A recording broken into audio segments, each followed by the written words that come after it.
Hola, soy yo, Vicky, otra vez. Espero que todos estéis bien. Hope you're all good. Disfrutando el tiempo muy bueno. Enjoying the nice weather. Well, if you're in Spain, I believe in other places it's actually raining at the moment. Rain, rain. Here it's very hot. So, and that is what we're going to talk about today. We're going to look at how you talk about the weather in Spanish. Now then, the tricky thing about talking about the weather in Spanish is the verb that we use with it, because in English we use the verb to be. We don't think about that, we just say it, but you'd say it is hot, or it is cold, or it is windy. Yeah, so all using the verb to be. In Spanish, we use this verb. ¿Qué tiempo hace? ¿Qué tiempo hace? What's the weather like? Now, so literally, hace is the verb to do or make. So literally, you're actually saying, what weather does it make? Or what weather does it do? So, you know, that obviously doesn't make sense in English, but that is the literal translation. But it would translate to, what's the weather like? Okay, so if you want to say to somebody on the phone, what's the weather like over there, like the Peter Kay sketches, say, ¿Qué tiempo hace? It's just not the same quite in Spanish, probably. Okay, so some of the things we might say. What we would certainly say in Spain at the moment, hace sol. It's sunny. So yeah, in English, again, we're using the verb to be, whereas in Spanish, we're using the verb hacer. It makes sun, or it does sun. I mean, it doesn't, you can't translate it literally, but that is literally what you're saying. If you want to say it's very sunny, you say hace mucho sol. So you don't use muy, which means very, because actually what you're saying is it makes a lot of sun. Yeah, mucho is a lot of. So hace mucho sol, for it's very sunny. Okay, and remember that in Spanish we never pronounce the H. So it's hace sol. Hace, not hace. So that's one way. One thing we could say about the weather. Another thing we could say about the weather, which fortunately we don't have to say very often in Spain, though this year, 2020, this strange year that's been strange year in lots of ways, we had loads of rain, probably more than we've had for years. Starting with the floods last year in September, October, and then a lot of rain earlier on this year at the start of the lockdown, but not now. I mean, one thing we know in Spain is sooner or later it is going to stop raining. So to say it's raining, we can either say está lloviendo or just llueve. Llueve is from the verb llover, which is to rain, and it's a diphthong, go changing to ue, which is why it changes to llueve. So, está lloviendo is literally it's raining, yeah? And if you want to say it's raining a lot, again, you would say está lloviendo mucho, yeah? Okay?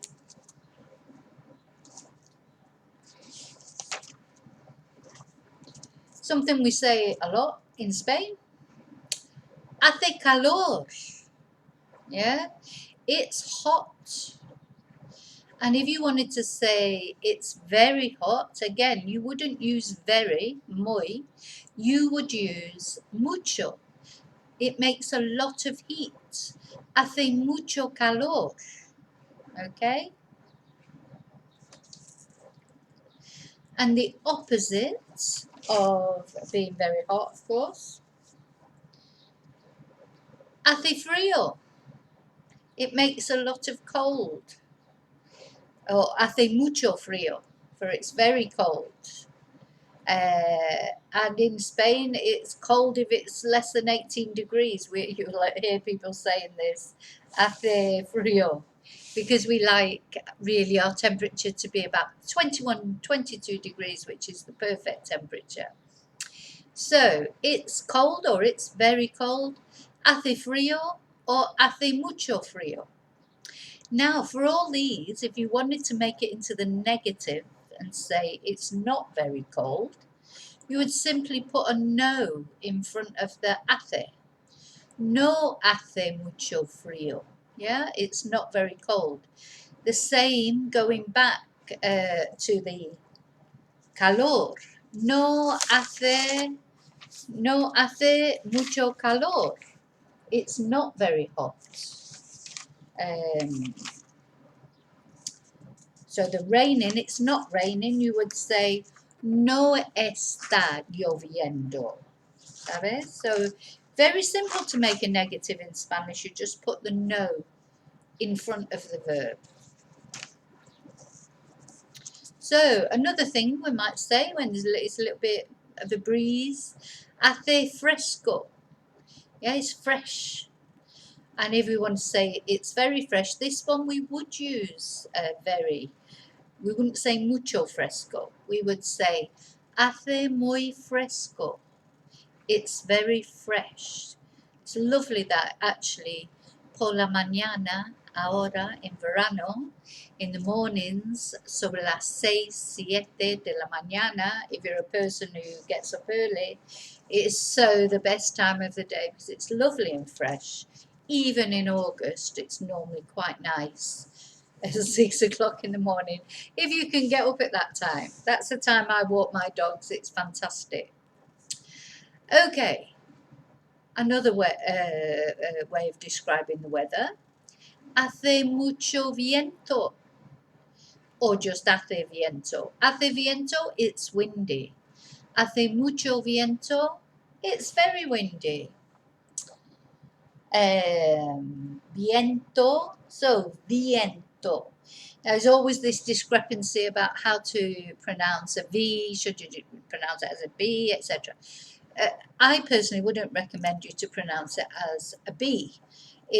Although you will hear it pronounced as a B, it's not good Spanish. They are trying to eradicate it because that pronunciation, because then people spell things with a B as well. So it leads to a lot of spelling mistakes. So there's a lot of talk about this, in sort of educational circles.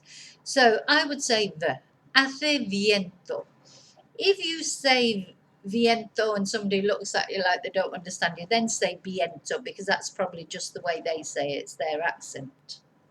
So it's one or the other. But I would start with the proper way of saying it, let's say. Okay, another way we might describe the weather. Sorry about the awful drawing of clouds. Hace nublado. Yeah, it's cloudy.